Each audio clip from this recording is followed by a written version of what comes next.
운해모입니다. 유럽의 어느 작은 골목 풍경입니다.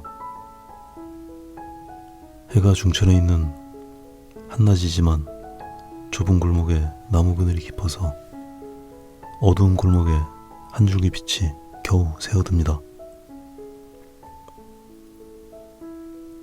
반쯤 열린 아치형 철문 바깥으로 초가을에 따가운 햇살이 눈부시게 쏟아져 내립니다.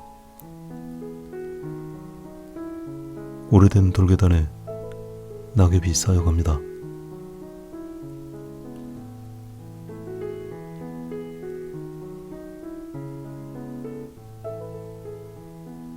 제가 직접 가본 곳은 아니지만 오래된 골목길이 정겨워서 그려보고 싶어졌습니다. 몇 번 말씀드린 적이 있는 것 같은데 저는 오래된 것을 좋아합니다. 그래서 그런지 인터넷에서 참고할 만한 이미지를 찾을 때도 이런 오래된 풍경에 시선이 머물게 됩니다.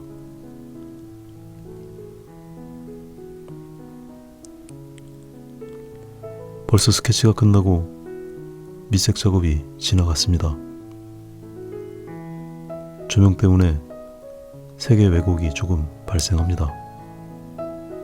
스케치와 밑색을 짙은 보라색으로 그린 건데 그냥 회색으로 보입니다. 감안하고 시청해 주시기 바랍니다. 이 그림은 화면의 80% 이상이 그늘입니다. 그늘이 적은 그림을 그릴 때보다는 주의해야 할 점이 있습니다. 그늘 안에 있는 사물들이 너무 선명해 보이지 않도록 하면서도 색과 명도의 차이를 섬세하게 드러내야 하는 것입니다. 그늘 안에 있는 사물이 너무 선명해 보이게 되면 빛의 느낌을 강조하는데 방해가 됩니다. 반대로 지나치게 차이를 덜 주게 되면 80%나 되는 넓은 면적이 너무 단순해져서 밋밋한 그림이 되기 십상입니다. 그림을 그리다 보면 이렇게 어두운 부분이 너무 많거나 반대로 밝은 부분이 너무 많은 경우도 비교적 까다롭습니다. 그것은 인물화나 정물화, 풍경화에서도 마찬가지입니다.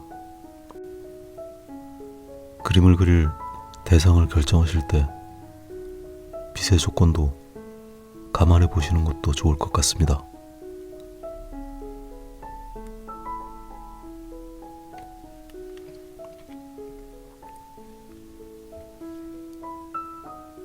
말씀드린 대로 이 그림은 대부분 그늘입니다.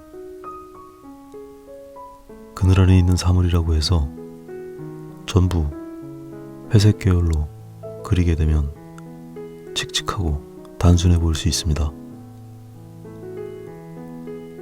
무채색 계열부터 중간색 그리고 채도가 높은 색까지 폭넓게 사용하면 보다 풍부한 그림을 만들어낼 수 있습니다.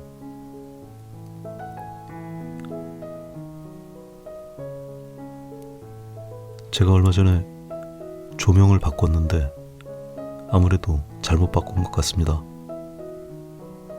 색의 왜곡이 너무 심해서 아주 낭패입니다. 명도차도 너무 크게 나 보이고 특히 채도차가 너무 커 보여서 아주 고민입니다. 제가 조명에 대해 잘 알지 못해서 조절이 쉽지 않습니다.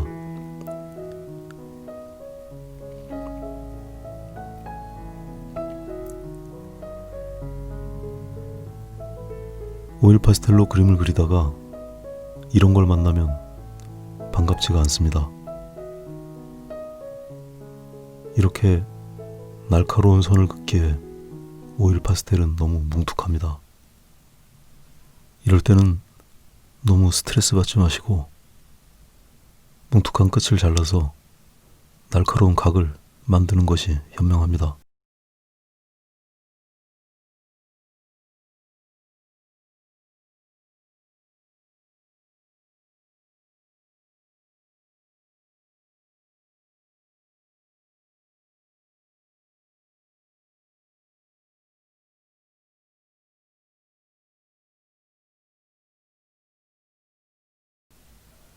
이런 대사도 더빙이 가능하도록 노력하겠습니다.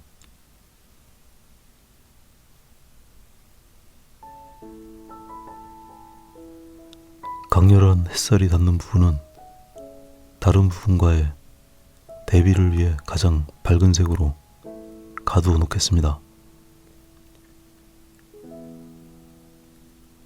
그늘의 질서를 깨트리지 않는 범위 안에서 최대한 다양한 색상과 명도를 사용합니다.